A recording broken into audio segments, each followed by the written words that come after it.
તો ઘણા સમય પછી આપણે ફરી એક વખત આવી ગયા છીએ. હવે પીએસઆઈનું પેપર છે 19 તારીખે અને એના માટે એક સંપૂર્ણ વિડીયો બનાવ્યો છે કે જેમાં તમારે હવે આગામી 2 દિવસ માટે શું કરવું અને જેથી કરીને સારા માર્ક સ્કોર થાય અને એવી નોટ્સ અને પીડીએફ ટેલિગ્રામમાં મળી જશે. તો ડિસ્ક્રિપ્શન બોક્સમાં લિંક મૂકેલ છે, એમાં જોડાઈ જાજો.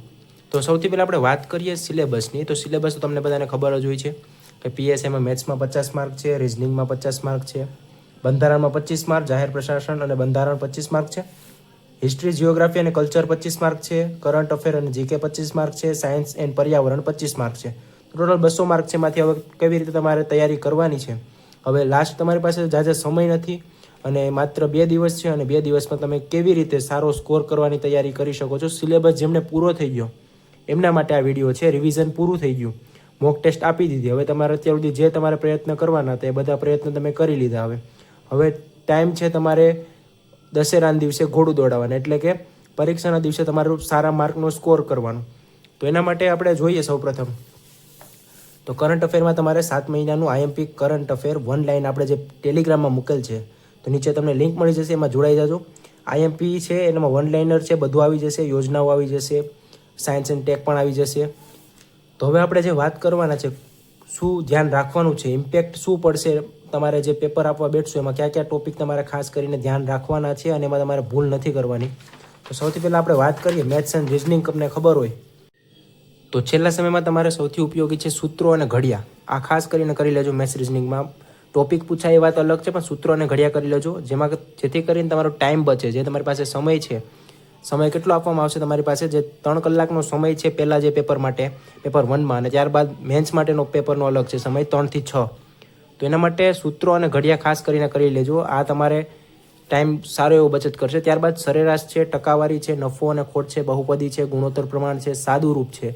અને સાદુરૂપના દાખલા ગઈ ભરતીમાં પૂછાણા હતા અને ડીઆઈના દાખલા પણ સારા એવા સહેલા હતા અને કોન્સ્ટેબલની ભરતીમાં અઘરા હતા. મધ્યમ હશે, ન હાર્ડ હશે કે ના ઇઝી હશે. તો એના માટે તમારે ડીઆઈના દાખલા બધા કરી લેજો. સરેરાશ છે, ટકાવારી છે, નફો ખોટ છે, બહુપદી, ગુણોત્તર પ્રમાણ અને સાદુરૂપ જે સારા એવા માર્ક તમને આપી શકે છે મેથ્સ અને રિઝનિંગમાં. અને રિઝનિંગમાં તો તમારે તર્ક સમજણ આધારિત હોય છે. તો એના માટે તમારે ખબર હોય તો કોન્સ્ટેબલના પેપરમાં કલમ ખડીઓ પૂછાણો હતો, જેમ કે ક ખ ગ જે આવે એના વિશે જે રિઝનિંગનો પ્રશ્ન હતો અને એમાં ઘણા બધા ખોટા પડ્યા હતા. તો ત્યાં તમારે જે પ્રેઝન્સ ઓફ માઇન્ડ હોય છે એ કામ કરતું હોય છે અને તમે જેવી રીતે પેપરનું લેવલ જોઈને માનસિક રીતે નાસીપાસ થઈ જાઓ કે હવે પેપરમાં ટાઈમ નથી અને હવે ગમે ટીક કરીને વ્યાવો તો એ તમારા માર્ક તમારે અહીંયા કટ થશે, એ નથી વિચારવાનું. સૌથી પહેલાં જોવાનું છે પેપરનું લેવલ, જે તમને આવડતું હોય. આ માર્ક એટલા માર્ક સ્કોરિંગ છે તો એ પ્રમાણે તમારે એટલા ટીક કરવાના છે. તમને અંદાજિત ખબર પડી જવી જોઈએ કે પેપરનું લેવલ અઘરું છે તો એટલો માર્ક જે હું સ્કોર કરીશ તો એનામાં હું મેરિટમાં આવી શકીશ.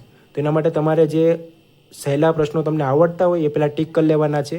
ત્યારબાદ જે અઘરા પ્રશ્નો હોય એમાં તમારે પહેલાં તો જે ઓપ્શન હોય એ રિમૂવ કરવાની ટ્રાય કરવાની છે, કારણ કે તમે 4 ઓપ્શનમાંથી 2 ઓપ્શન રિમૂવ કરી નાખો એટલે તમારે જે સાચી થવાની ગણતરી છે 50% જેટલી થઈ જતી હોય છે.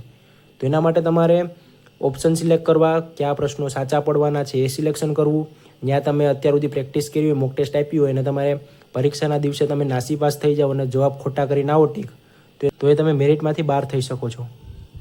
હવે બંધારણમાં તમારે કલમો છે, સુધારાઓ છે, વ્યક્તિત્વના વિષય છે, જેમ કે બંધારણ ક્યારે લાગુ કરવામાં આવ્યું, બંધારણના ઘડવૈયા કોણ હતા, એવા બધી જે આમુખ વિષય છે, પછી કલમો છે, અનુચ્છેદો તમામ કરી લેવાની છે, સુધારાઓ છે જેટલા એ તમામ સુધારાઓ. અને બંધારણમાં રોકડા માર્ક, બેઠા માર્ક આવી શકે છે. તો એના માટે તમારે બંધારણમાં અત્યાર સુધી પ્રેક્ટિસ કરી હોય, મોક ટેસ્ટ આપ્યું હોય તો એ તમારે અહીંયા રિઝલ્ટ ઉપર ઇમ્પેક્ટ કરશે. હવે આપણે વાત કરવાની છે હિસ્ટ્રી, જિયોગ્રાફી અને કલ્ચર વિશે. તો જીસીઆરટીના શોર્ટ નોટ્સ કરી લેજો, જે આપણે ટેલિગ્રામમાં મૂકેલ છે. તો ટેલિગ્રામમાં તમને તમામ મળી જશે. પર્યાવરણ પણ મળી જશે, કરંટ અફેર મળી જશે, એમાં ઘટનાઓ, યોજનાઓ તમામ આવી જશે. તો ટેલિગ્રામની લિંક નીચે ડિસ્ક્રિપ્શન બોક્સમાં મૂકેલ છે, ત્યાં ચેક કરી લેજો. વિજ્ઞાન અને ટેકનોલોજી અને પર્યાવરણ પણ આવી જશે. તો આના માટે વિજ્ઞાન, ટેકનોલોજી અને પર્યાવરણમાં તમારે એનસીઆરટીની બુક 6 થી 10ની એનસીઆરટી કરી હશે તમે અને એમાં બધા ટોપિક આવી ગયા હશે. આમાં ટોપિક આપણે જોઈએ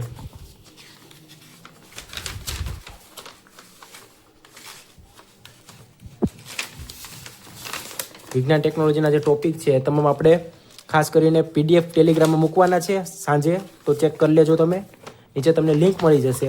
તો સિલેબસ પ્રમાણે તમે કમ્પ્લીટ કરી લીધું હોય, રિવિઝન કરી લીધું હોય, મોક ટેસ્ટ આપી દીધી હોય, તો હવે તમારે આટલી વસ્તુ ધ્યાન રાખવાની છે. મેથ્સ રીઝનિંગમાં સૂત્રો અને ઘડિયાળ એકવાર જોઈ લેજો. આમાં ડીઆઈના દાખલામાં તમે સરેરાશ ટકાવારી, નફો ખોટના કોઈ સૂત્ર આવતા હોય, ગુણોત્તર પ્રમાણ, સાદુરૂપ, તર્ક સમજણમાં તમે પ્રેઝન્સ ઓફ માઇન્ડથી જવાબ આપજો.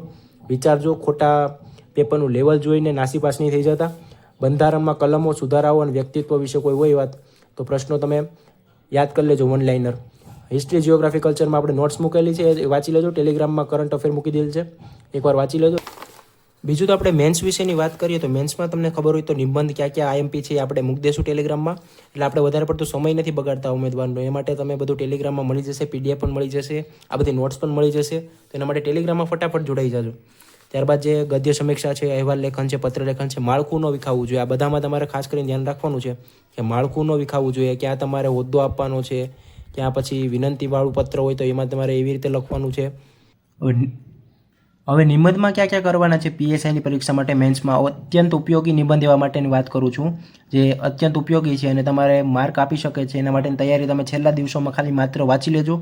તો આર્ટિફિશિયલ ઇન્ટેલિજન્સ, જાહેર વહીવટ, પોલીસ વ્યવસ્થાપનનો વિષયના સંદર્ભમાં. બીજું છે મહિલા સુરક્ષા અને સશક્તિકરણ, પોલીસ તંત્રની ભૂમિકા અને પડકારો.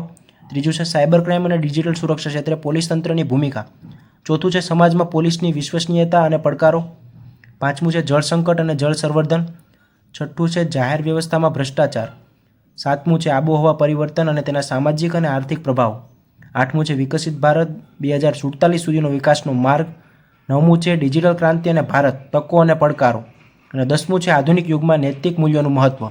તો આ 10 જે પીએસઆઈ પરીક્ષા માટે અત્યંત ઉપયોગી નિબંધ છે, એકવાર તમે જરૂર વાંચી લેજો. એમાંથી કોઈ પણ મુદ્દો પૂછાતો હોય અથવા બીજું કોઈ ફેરવીને પ્રશ્ન પૂછતા હોય તો આમાંથી તમે મુદ્દો ઉપાડી એમાં લખી શકો. બીજી આપણે વાત કરીએ પત્ર લેખન, પણ જેમાં તમારે માળખું જાળવાનું છે એ આખું ટેલિગ્રામમાં મૂકેલ છે પત્ર લેખનનું, તો એ તમે અહીંયા ચેક કરી લેજો ટેલિગ્રામમાં. અહેવાલ લેખનની વાત કરીએ આપણે તો એમાં મહત્ત્વના વિષયો ક્યાં ક્યાં હોઈ શકે છે. શહેર જિલ્લામાં યોજાયેલ રક્તદાન કેમ્પનો અહેવાલ લખો. ટ્રાફિક જાગૃતિ સપ્તાહની ઉજવણી અંગેનો અહેવાલ લખો. સ્થાનિક ચૂંટણીમાં પોલીસ બંદોબસ્ત અંગેનો અહેવાલ લખો. કોમી એકતા શાંતિ સમિતિની બેઠકનો અહેવાલ લખો. પાંચમું છે ગેરકાયદેસર પ્રવૃત્તિઓ પર પોલીસના દરોડાનો અહેવાલ લખો. અને છઠ્ઠું છે કુદરતી આફત, પૂર, વાવાઝોડું સમયે બચાવ કામગીરીનો અહેવાલ લખો. તો આ બધા અહેવાલ છે એકવાર જરૂર કરી લેજો. હવે ત્યારબાદ આપણે વાત કરીએ તો પાર્ટ બીમાં જે ઇંગ્લિશમાં છે એમાં કોમ્પ્રિહેન્શન છે 10 માર્કનું અને ટ્રાન્સલેટ કરવાનું છે એ 10 માર્કનું છે. તો ખાસ કરીને ધ્યાન રાખવાનું છે આમાં માળખું ન વિખાવવું જોઈએ. તમે કોઈ પણ પત્ર લખતા હોય, નિબંધ લખતા હોય, ગદ્ય સમીક્ષા છે કે એમાં તમારે ખાસ કરીને સારા અક્ષર કરવાના છે. માળખા વાઇઝ પત્ર લેખનમાં ધ્યાન રાખવાનું છે.